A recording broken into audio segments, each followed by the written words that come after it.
O milagre que a medicina não pôde explicar. Tiago sempre foi um homem forte.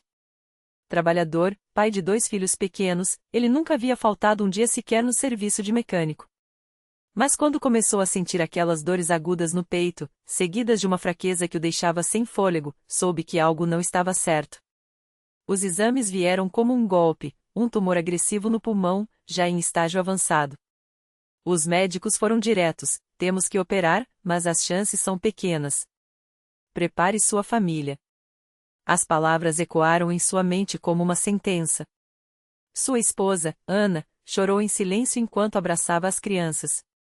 Tiago, por sua vez, se trancou no quarto, olhando para o teto como se esperasse uma resposta que não vinha. Até que, numa tarde cinzenta, enquanto caminhava sem rumo pelo bairro, passou em frente a um pequeno salão de reuniões da Congregação Cristã no Brasil. Não era a primeira vez que via aquele lugar simples, com a placa discreta e os irmãos entrando vestidos com modéstia, as mulheres de saias longas e os homens de camisa social. Mas naquela tarde, algo fez parar. Uma irmã de rosto sereno, Dona Maria, estava varrendo a calçada. Ao vê-lo parado, imóvel, ela se aproximou com um sorriso tranquilo. O senhor parece preocupado, meu irmão. Pode entrar, se quiser. A reunião já vai começar. Tiago hesitou. Nunca havia entrado numa igreja assim, tão simples, sem altares chamativos ou música alta. Mas a dor no peito apertou, e ele aceitou o convite. Dentro do salão, tudo era quietude. Os bancos de madeira enfileirados, as paredes brancas, os irmãos sentados em silêncio, esperando. Não havia instrumentos, apenas vozes que, pouco a pouco, começaram a entoar um hino conhecido: Jesus, meu Salvador, a ti me entrego agora. Tiago sentiu algo estranho, uma paz que não vinha dele mesmo. O ancião, um homem de cabelos brancos e voz firme, dirigiu a reunião com simplicidade, lendo passagens da Bíblia como se fossem palavras vivas. Quando chegou o momento das orações, Tiago não sabia o que fazer. Os irmãos se ajoelharam, e ele, constrangido, permaneceu sentado. Foi então que sentiu uma mão em seu ombro. Irmão, Deus ouve quem clama a ele com fé. Era o ancião, olhando-o com uma certeza que Tiago não entendia. Você precisa de algo? As palavras saíram antes que ele pudesse segurar: estou doente. Os médicos disseram que não tem jeito. O ancião não demonstrou surpresa. Apenas assentiu e convidou os presentes a orarem. Tiago fechou os olhos, e pela primeira vez em muito tempo, chorou. Não eram lágrimas de desespero, mas de algo que parecia esperança. Senhor, o ancião orou, este irmão veio até aqui com o coração quebrado. Tu és o Deus que sara, que ressuscita, que faz o impossível. Toca nele, Pai. As vozes dos irmãos se uniram em amém. Tiago sentiu como se uma corrente de calor percorresse seu corpo. Quando abriu os olhos, todos estavam de pé, alguns com as mãos erguidas, outros com os rostos molhados. Não havia gritos, não havia espetáculo, apenas uma fé quieta, mas inabalável. Nos dias seguintes, Tiago voltou. Não por obrigação, mas porque algo dentro dele havia mudado. Participou da Santa Ceia, viu irmãos sendo batizados nas águas, ouviu testemunhos de curas e livramentos dados por pessoas comuns, como ele. Uma irmã, que havia sido curada de um problema nas costas, disse-lhe: a fé não é sentir, irmão. É confiar, mesmo quando não vemos. Tiago começou a orar em casa. Ana, inicialmente cética, via a mudança nele e passou a acompanhá-lo. Até que, na véspera da cirurgia marcada, Tiago teve um sonho. Sonhou que estava de pé, num campo aberto, e uma voz dizia: levanta-te, e anda. Acordou suando, mas com uma certeza: não iria para a mesa de operação. Os médicos ficaram furiosos. Sua família, assustada. Mas Tiago foi firme. Vou esperar mais um pouco.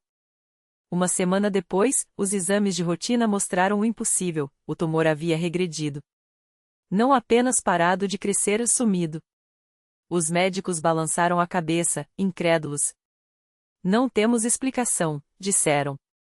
No domingo seguinte, Tiago estava de pé no salão da congregação, dando seu testemunho. Sua voz tremia, mas as palavras saíam firmes. Eu vim aqui desesperado, mas Deus me mostrou que Ele é real. Não foi a medicina, não foi sorte. Foi a mão do Senhor. Os irmãos ouviram em silêncio, alguns chorando. O ancião sorriu e disse: Isto é para a glória de Deus, irmão. Que muitos vejam e creiam. Hoje, Tiago e sua família são batizados e servem na igreja. Ele não esconde as cicatrizes físicas ou emocionais, porque elas contam uma história de milagre. Aprendeu que a fé não é a ausência de medo, mas a coragem de confiar quando tudo parece perdido. E toda vez que canta, sem instrumentos, aqueles hinos simples, ele lembra: Deus não escolhe os capacitados, ele capacita os escolhidos. Basta um coração sincero e uma igreja que, na sua simplicidade, guarda o poder do Altíssimo. A vida de Tiago mudou tanto que até os vizinhos perceberam. Antes, ele mal saía de casa, sempre com o rosto fechado, as janelas trancadas, como se o mundo fosse uma ameaça. Agora, era comum vê-lo no portão, conversando com alguém, distribuindo folhetos da igreja ou até mesmo orando por quem passava com um problema no coração. Muitas vezes, as pessoas paravam só para ouvir sua história, não por curiosidade, mas porque havia algo em seus olhos que falava mais que palavras. Um dia, uma senhora chamada Dona Maria, que morava na rua de trás, bateu à sua porta. Ela carregava um embrulho de pano e uma expressão de quem já tinha chorado muito. Sem nem entrar, contou que o neto, Lucas, de apenas 7 anos, estava no hospital com uma infecção grave. Os médicos diziam que, se não melhorasse em 48 horas, teriam que operar, mas as chances não eram boas. Eu ouvi falar do que Deus fez por você, Tiago, disse ela, segurando as lágrimas. Não tenho mais a quem recorrer. Tiago não hesitou. Pegou suas chaves, chamou sua esposa, e os 3 foram direto para o hospital. No caminho, oraram sem parar. Quando chegaram ao quarto do menino, a cena era desoladora. Lucas estava pálido, com tubos por todo lado, e os pais, exaustos, mal conseguiam olhar para ele. Tiago se aproximou, colocou a mão na cabecinha do garoto e começou a orar em voz alta, como tinha aprendido na igreja. Senhor, o Senhor que me tirou das trevas, que me deu uma segunda chance, agora olha para este menino. Não é pela nossa justiça, mas pela tua misericórdia. Em nome de Jesus, restaura esta criança. Os pais de Lucas choravam. Os enfermeiros, que já tinham visto de tudo, pararam para observar, alguns até juntando as mãos. Tiago continuou orando, citando promessas da Bíblia, falando com uma autoridade que não vinha dele, mas de algo maior. Quando terminou, fez o sinal da cruz na testa do menino e disse: Amanhã, você vai ver a glória de Deus. No dia seguinte, os exames mostravam uma melhora inexplicável. A infecção, que resistia aos antibióticos mais fortes, tinha regredido. Em 72 horas, Lucas estava sentadinho na cama, pedindo comida. Os médicos, sem explicação médica, apenas balançavam a cabeça. Dona Maria, aos pés da cama do neto, não conseguia parar de agradecer. Foi Deus, doutor, ela dizia. Foi Deus.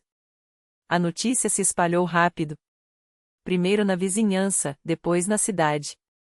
Muitas pessoas que antes passavam reto pela congregação cristã no Brasil agora paravam, olhavam o prédio simples, com suas portas sempre abertas, e sentiam algo puxar seus corações. Alguns entraram por curiosidade, outros por desesperança, mas muitos saíram transformados. Tiago, que antes pensava que sua história era só dele, agora entendia que Deus o tinha guardado para ser um instrumento. Não era um homem de grandes palavras, não tinha estudo teológico, mas tinha algo que nenhum diploma poderia dar, um testemunho vivo de que Deus ainda faz milagres. E assim, naqueles cultos simples, onde não havia banda, nem holofotes, nem pregadores famosos, o poder de Deus se manifestava. Não de forma barulhenta, mas na quietude de um coração que se entrega, na fé de quem não tem mais para onde correr, na voz trêmula de um homem que já esteve à beira do abismo e agora canta, não por obrigação, mas porque não consegue conter a gratidão. Porque, no fim, os maiores milagres não acontecem nos palcos, mas nos corações. E a CCB, com sua simplicidade, continua sendo um lugar onde Deus encontra os que o buscam de verdade. Não com promessas vazias, mas com uma certeza que nenhum sofrimento pode apagar, Ele está vivo. E Ele ouve. Era uma noite de quarta-feira, como tantas outras na congregação cristã no Brasil. O templo, modestamente iluminado pelas lâmpadas que pendiam do teto, estava quase lotado. O cheiro de café recém-coado ainda pairava no ar, trazido por irmãos que haviam se reunido antes do culto para o momento de comunhão. Não havia nada de extraordinário à primeira vista, apenas irmãos e irmãs sentados nos bancos de madeira, alguns com suas Bíblias desgastadas pelo tempo, outros com os olhos fechados, já em oração. Mas naquela noite, algo diferente estava por acontecer. No fundo do salão, sentada perto da porta, estava a Dona Maria.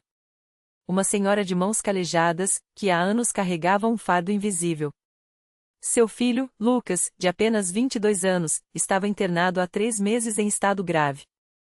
Os médicos haviam dito que não havia mais esperança. Seu corpo, fragilizado por uma doença rara, já não respondia aos tratamentos. É só uma questão de tempo, disseram com frieza. Mas Dona Maria não aceitou aquela sentença. Se Deus ressuscitou Lázaro, se curou paralíticos, se abriu os olhos dos cegos, por que não poderia tocar em seu filho? Ela já havia orado até suas forças se esgotarem.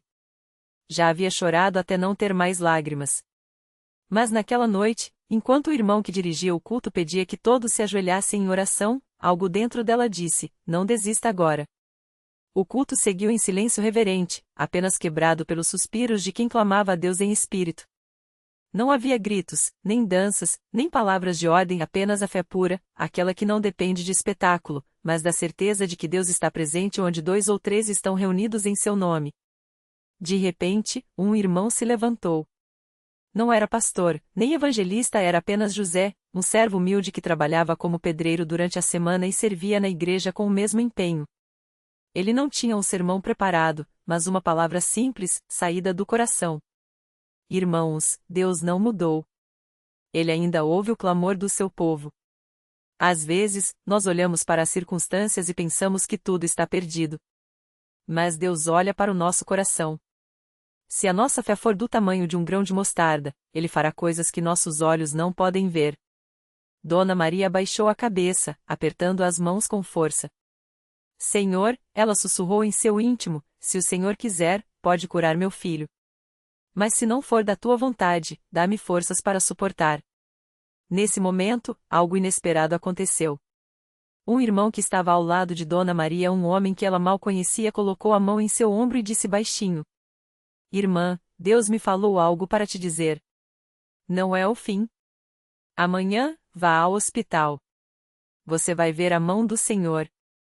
Ela levantou os olhos, surpresa.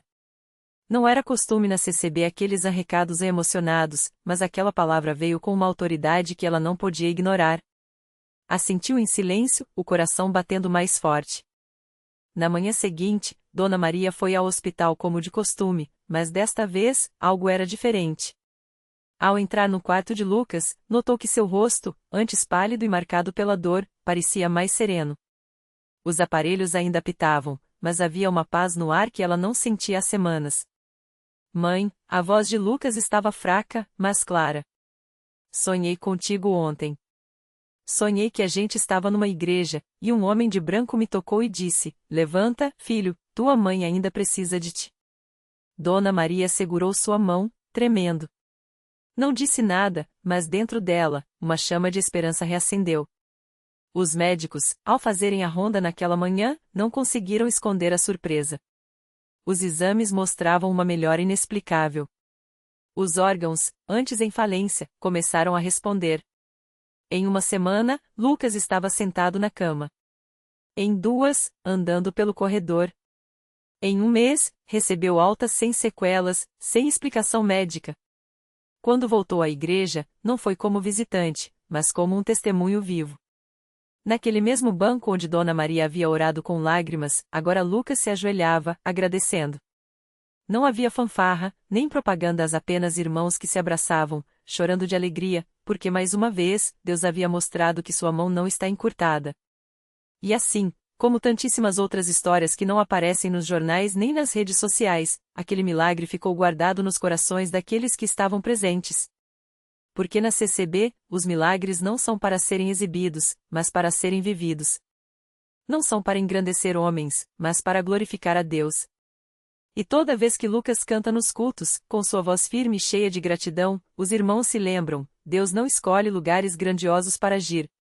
Ele escolhe corações humildes. E ali, entre aqueles bancos simples e aquelas paredes sem luxo, ele continua escrevendo histórias que o mundo não consegue explicar, mas que os que creem, sabem que são reais. Mas a história de Lucas não terminou ali. Porque quando Deus começa a agir na vida de alguém, ele não para. E o que aconteceu nos meses seguintes provou que aquele milagre não era só para ele, mas para muitas outras pessoas que ainda precisavam crer. Depois daquela noite, Lucas voltou a trabalhar na oficina mecânica onde sempre tinha sido um funcionário quieto, quase invisível. Mas agora, algo nele era diferente. Os colegas notavam que ele não reclamava mais das longas horas de trabalho, não se irritava com os clientes difíceis e, às vezes, até parava para ouvir os problemas dos outros. Um dia, o dono da oficina, um homem cético que nunca tinha pisado numa igreja, chamou Lucas num canto e perguntou, desconfiado: "O que está acontecendo com você, rapaz? Parece que você trocou de vida." Lucas não hesitou. Com a mesma simplicidade com que tinha entrado na igreja meses antes, respondeu: "Eu encontrei Jesus, seu João." E ele mudou tudo. O homem riu, achando que era brincadeira, mas algo naqueles olhos do jovem o fez guardar aquelas palavras. Semanas depois, a filha de seu João, uma adolescente de 16 anos, foi diagnosticada com uma doença rara nos rins. Os médicos disseram que ela precisava de um transplante urgente, mas a fila de espera era longa e as chances, pequenas. Naquela noite, desesperado, o homem que sempre tinha zombado da fé lembrava-se das palavras de Lucas. E, pela primeira vez na vida, entrou numa congregação cristã no Brasil. Ele não sabia orar, não conhecia os hinos, mas quando viu aquele mesmo jovem que trabalhava em sua oficina cantando com os olhos fechados, como se estivesse falando diretamente com Deus, algo dentro dele se quebrou. No final do culto, ele se aproximou do pastor e, com a voz embargada, pediu: "O senhor pode orar pela minha filha? Eu não sei fazer isso, mas eu preciso de ajuda." Os irmãos se reuniram em círculo ao redor daquele homem quebrantado. Não havia câmeras, não havia promessas de cura imediata, apenas fé sincera e lágrimas. E naquela noite, enquanto oravam, seu João sentiu uma paz que nunca havia experimentado. Não era a certeza de que tudo ficaria bem, mas a convicção de que, independente do resultado, ele não estava sozinho. 3 dias depois, um rim compatível apareceu. Não por acaso, não por sorte, mas porque Deus, que ouve o clamor dos humildes, mais uma vez mostrou que sua misericórdia não tem limites. A menina se recuperou, e seu João, que antes ria da fé, agora era visto toda semana na igreja, sentado nos bancos de trás, ainda aprendendo, ainda se maravilhando. Lucas, que tinha sido o instrumento dessa transformação sem nem saber, continuava sua vida simples. Casou-se com uma irmã da congregação, uma moça que também tinha uma história de superação, e juntos começaram a servir na obra do Senhor. Ele não se tornou pastor, não virou pregador famoso, mas toda vez que alguém novo chegava à igreja com o coração ferido, ele estava lá, pronto para dizer: "Eu já estive onde você está." E Deus pode mudar tudo. Porque essa é a beleza dos milagres na CCB, eles não vêm com alarde, não são anunciados com fanfarra. Eles acontecem no silêncio do coração que se rende, na vida que se transforma sem querer chamar atenção. E assim, como uma semente plantada em terra boa, a história de Lucas gerou outros frutos, alguns que ele jamais conheceria, mas que, lá no céu, estão registrados no livro da vida. E até hoje, quando os irmãos mais velhos contam essa história para os jovens, eles sempre terminam do mesmo jeito: Deus não precisa de homens perfeitos.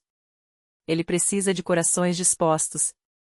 E quando ele encontra um, faz coisas que nem a ciência, nem a lógica podem explicar.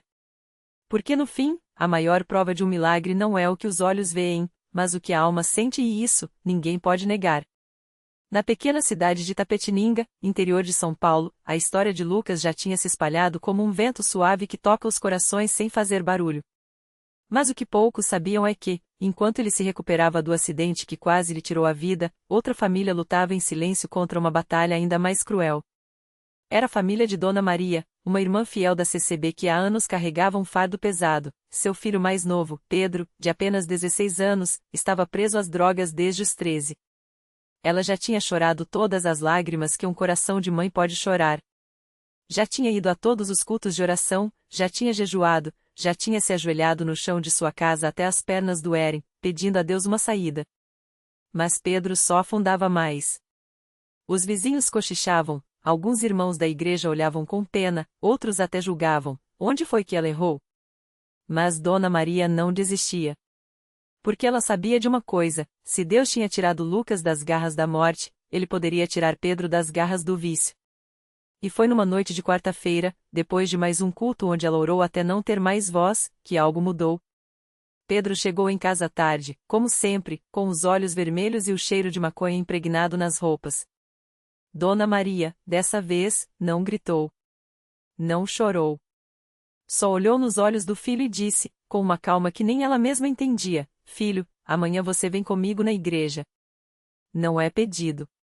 É ordem de mãe. Pedro riu, sarcástico. Ah, mãe, de novo isso.